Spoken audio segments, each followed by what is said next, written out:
한국 인터넷에는 다양한 공포 이야기들이 많이 떠돌고 있습니다. 이제 여러분께 소개할 이야기는 한 인터넷 커뮤니티에서 화제가 되었던 산속 폐가의 한밤입니다. 어느 여름밤 나는 친구들과 함께 여름 휴가를 보내기 위해 작은 산골 마을에 가기로 했다.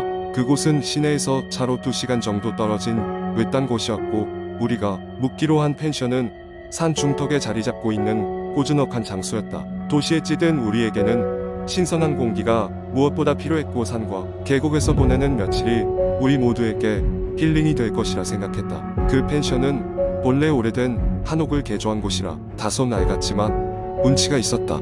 낮에는 숲길을 산책하거나 계곡에서 물놀이를 하며 시간을 보냈고 저녁이 되면 모닥불을 피워놓고 바비큐 파티를 즐겼다. 모든 게 완벽했다. 그런데 문득 그날 저녁 현지 마을 주민 한 분이 우리에게 다가오셨다. 그의 얼굴엔 걱정이 가득했다. 저기 산길을 따라 너무 깊이 들어가지 말게. 특히 밤에는 더더욱.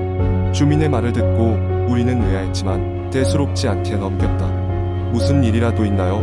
옛날부터 전해 내려오는 이야기인데 산속 깊은 곳에 기묘한 폐가가 하나 있어. 밤에 그 집 근처에 가면 이상한 소리가 들린다고더라군. 우리는 오히려 그 이야기에 흥미를 느꼈다. 심장이 쫄깃해지는 탐험을 좋아하던 우리는 바로 그 폐가를 찾아보기로 했다. 밤이 깊어질수록 달빛이 짙어졌고 우리는 손전등과 손에 든 라디오 하나를 챙겨 산길로 접어들었다. 산길을 따라 올라가다 보니 다소 으스스한 기분이 들었다. 숲은 캄캄했고 벌레 소리 외에는 아무 소리도 들리지 않았다. 한참을 걸은 끝에 우리는 마침내 그 소문의 폐가에 도착했다. 폐가는 정말 기묘한 느낌을 풍기고 있었다. 달빛에 비친 낡은 기와와 가지런히 뭉그러져 있는 나무, 벽들은 마치 오래된 전설이 숨쉬는 듯한 모습이었다. 우리는 호기심 가득한 마음으로 폐가 안으로 들어갔다. 안쪽은 먼지가 쌓여 있었고 오래된 가구들이 어지럽혀져 있었다. 나는 카메라로 사진을 찍으며 돌아다녔고 다른 친구들은 곳곳을 탐색하기 시작했다. 그러던 중 한 친구가 2층으로 연결된 계단을 발견했다. 우리는 발걸음을 조심스레 계단으로 옮겼다. 2층에 올라섰을 때 갑자기 어디선가 희미한 소리가 들려왔다. 그것은 마치 누군가의 속삭임 같기도 했다. 그 순간 우리 모두 등골이 오싹해졌다. 누군가의 장난일까 싶었지만 모두의 얼굴에 드리운 공포를 감출 수는 없었다. 들렸어? 방금 그 소리 장난 아니지? 진짜 무섭다. 그 순간 친구 중 한 명이 밖으로 나가자고 제안했다. 우리는 다급히 계단을 내려와 폐가 밖으로 달려나왔다. 그런데 그 순간 뒤에서 문이 쾅 닫히는 소리가 들렸다. 너무 놀란 나머지 우리는 펜션으로 미친 듯이 뛰어 돌아왔다. 펜션에 돌아와서도 친구들은 좀처럼 마음을 다스릴 수 없었다. 우리는 무슨 일이 벌어졌는지에 대해 이야기하면서 한동안 밤을 새웠다. 다음날 마을 주민에게 그 일을 이야기했지만 그는 아무 말 없이 그저 미소만 지어 보일 뿐이었다. 이윽고 우리가 떠나기 전 그 주민은 마지막으로 한마디 덧붙였다. 산속에 오래된 혼이 깃들어 있을지 모르네. 장난처럼 여길 게 아니야. 우리에겐 그날의 경험이 오랫동안 잊혀지지 않는 여름밤의 추억으로 남아있다. 그 이후로도 산속 폐가의 미스터리를 푸는 모험을 다시 꿈꾸지만 아직까지 감히 다시 찾아가 본 적은 없다. 이 이야기는 그저 소문일 수도 현실일 수도 있지만 용감한 탐험가들에겐 여전히 매력적인 모험일 것이다. 두 번째 이야기.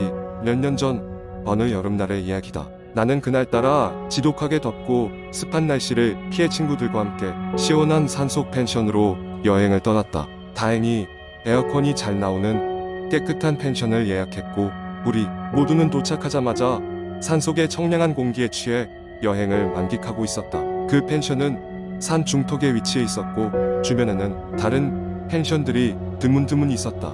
고요한 숲과 장엄한 산의 풍경이 펼쳐져 있어 우리는 금세 일상의 스트레스를 잊었다.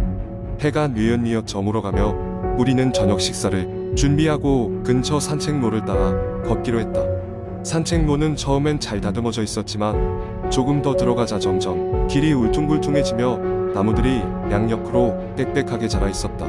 그렇게 한참을 걷다 보니 해는 완전히 져버렸고 우리는 점점 어두워지는 산속의 기운을 느끼며 서둘러 펜션으로 돌아가기로 했다. 하지만 돌아가는 길목이 낯설게만 느껴졌다.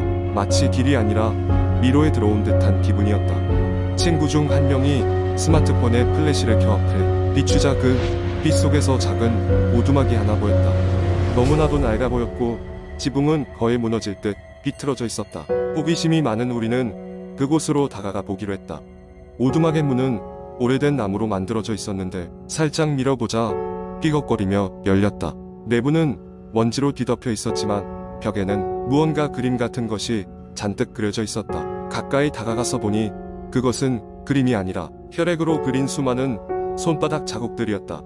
우리는 너무 놀라 황급히 그 자리를 벗어나려 했지만 이상하게도 발이 떨어지지 않았다. 그 순간 뒤에서 들려오는 선명한 발소리에 우리 모두는 얼어붙었다. 이내 싸늘한 기운이 등에 닿더니 무언가 묘한 소리가 우리의 귓가를 맴돌았다. 그것은 분명 낮에는 들을 수 없었던 소리였고 소리의 주인이 누구인지 상상조차 하고 싶지 않았다. 겁에 질린 우리는 가까스로 다리를 움직여 펜션으로 돌아왔다. 펜션에 도착하자마자 주위를 살폈지만 아무도 우리를 따라오지 않았다.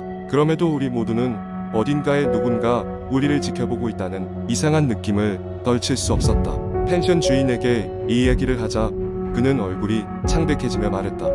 그 오두막은 절대 들어가선 안 되는 곳이에요. 예전에 그곳에서 불행한 사건이 있었다고 하더군요.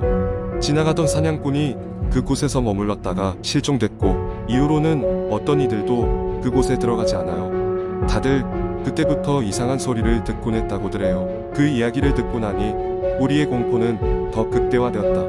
우리는 그날 밤 제대로 잠을 잘 수가 없었다. 밤새 누군가 창문을 두드리는 소리가 들리고 그 소리를 듣는 이마다 귀 뒤로 차가운 숨결을 느꼈다. 결국 우리는 날이 밝자마자 서둘러 짐을 챙겨 펜션을 떠났다. 그 일이 있은 후로 우리는 매년 여름이면 그 섬뜩한 경험을 떠올리며 다시는 산속 여행을 가지 않겠노라 결심했다. 하지만 가끔씩, 정말 가끔씩은 그날 밤의 기묘한 소리가 우리의 꿈속을 헤매며 악몽으로 며칠간 우리를 괴롭혔다. 그 오두막이 아직도 그곳에 있는지는 알 수 없지만 말이다. 세 번째 이야기, 대학교 3학년 여름방학. 나는 친구들과 함께 캠핑을 가기로 했다. 우리 일행은 총 5명으로 나는 혜진, 수민, 지훈, 그리고 민수와 함께 서울에서 조금 떨어진 외딴 산속에 위치한 캠핑장을 찾았다. 그곳은 사람의 발길이 잘 닿지 않는 곳이었고 인터넷에서 인적이 드문 만큼 밤하늘의 별빛을 제대로 볼 수 있다는 후기를 봤기 때문에 기대하는 마음으로 출발했다. 우리는 오후 늦게 캠핑장에 도착했다. 짐을 풀고 텐트를 설치하면서 해가 서서히 저물기 시작했다. 불빛 하나 없는 자연 속에서 부는 산바람을 맞으며 우리는 저녁 바비큐 준비에 열을 올렸다. 고기가 익어가는 냄새와 함께 식사 시간이 되었을 때 주변은 이미 어둠으로 가득 차 있었다. 식사를 마친 후 우리는 모닥불 주위에 둘러앉아 각자의 이야기를 나누었다. 그때 지훈이 갑자기 무섭게 들린다는 명목으로 웃으며 재미있는 영상을 틀었다. 우리는 모두 그 영상을 보며 웃었지만 그 순간 이상한 일들이 벌어지기 시작했다. 캠핑장 멀리서부터 서서히 걸어오는 발소리가 들렸다. 처음에는 바람 소리일 거라 생각했지만 시간이 갈수록 가까워지는 소리에 우리는 잠시 이야기를 멈추고 서로의 얼굴을 쳐다보았다. 민수가 들어보자 이거 사람 발소리 같은데 라며 농담을 던졌다. 하지만 그의 얼굴도 장난기가 없었다. 소리는 점점 가까워졌고 마침내 우리 앞에서 멈췄다. 하지만 아무것도 보이지 않았다. 혜진은 흠칫 놀라며 일어났고 우리는 주위를 둘러봤지만 어둠 속에 아무도 보이지 않았다. 그때 수민이 갑자기 조용히 해. 뭔가 들려 라고 말했다. 한순간 죽은 듯한 정적 속에서 나는 희미한 소리를 들을 수 있었다. 누군가의 울음소리였고 마치 어디선가부터 흘러나오는 목소리 같았다. 우리는 잔뜩 긴장한 채 소리의 근원지를 찾으려 했지만 그때 민수가 가리키는 방향에 시선을 모았다. 저건 뭐야? 민수가 떨리는 목소리로 말했다. 우리가 바라본 곳에는 작은 아이의 실루엣이 보였다. 새하얀 옷을 입고 있는 아이는 우리를 바라보며 울고 있었다. 놀란 나머지 우리는 자리에서 일어나 그쪽으로 발걸음을 옮겼다. 하지만 우리가 다가가자 아이는 뒤돌아 어디론가 사라졌다. 우리는 그 후로도 한동안 그 아이를 찾으려 했지만 어디에서도 그 모습을 찾을 수 없었다. 결국 무서움에 몸을 떨며 우리는 다시 모닥불 주위로 돌아왔다. 그날 밤은 아무도 제대로 잠을 이룰 수 없었다. 다음 날 아침 우리는 캠핑장 관리인을 찾아 어젯밤의 일을 이야기했다. 관리인은 묘하게도 우리에게 낯익은 이야기를 들려주었다. 몇 년 전 이곳에서 실제로 한 아이가 사고로 목숨을 잃었다고 했다. 그 아이는 산 아래 마을로 여행 온 관광객의 자녀였고 하나 날 실종되었다가 며칠 후 근처 계곡에서 발견되었다는 이야기였다. 관리인의 말에 따르면 그 후로 자주 그 아이의 모습을 봤다는 사람들이 있었다고 한다. 캠핑장은 그 사건 이후 폐쇄할 예정이었다가 이상하게도 여전히 명맥을 이어가고 있었다. 이 사건 이후로 우리 5명은 그 캠핑장에 다시 가지 않았다. 하지만 그날 밤 이후로 가끔씩 내가 혼자 있을 때면 어딘가에서 아이의 울음소리가 들리는 것만 같다. 일종의 환청일지도 모르지만 그때마다 나는 문득 그날의 기억이 떠올라 등골이 오싹해지곤 한다. 언제나 그렇듯 터넷에서 읽은 공포썰처럼 실제로 경험한다면 그 무서움은 배가 되기 마련이다. 산에서의 캠핑은 즐거운 일이지만 때로는 조금 섬뜩한 만남이 기다리고 있을지도 모른다. 언제 어디서든 조금 더 주의를 기울이며 생활하길 바란다.